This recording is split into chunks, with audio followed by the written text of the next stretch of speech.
Form Titan video, and in this video we'll show you how to generate an auto PDF using the Autofit functionality and how it looks. So under document generation I've got Auto PDF enabled.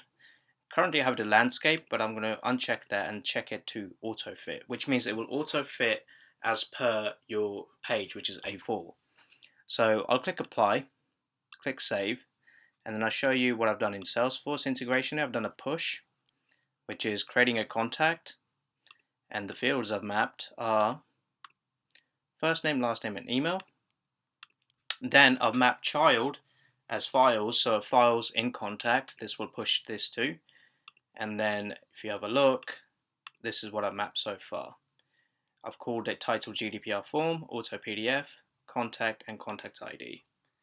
So let's go ahead and create. So first of all, I'm going to do is actually delete some stuff I've been doing. And then we'll test it. Let's get rid of this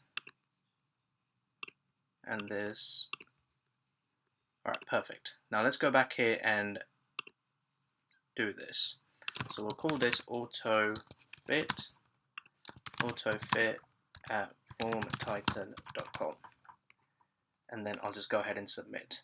And now this is submitted, and one of the ways you can go ahead and test and check this is in the integration logs, where it will tell you what's happened with that specific submission. So if I go back in here, click on integration logs, and just give it a refresh, and then there it is. There are my files, there's my contact. Let's go in there.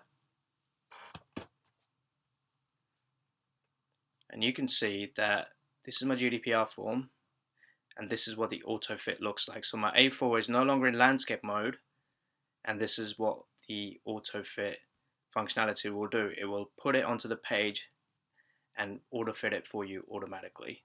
You can also view this in landscape, and this is how it's done.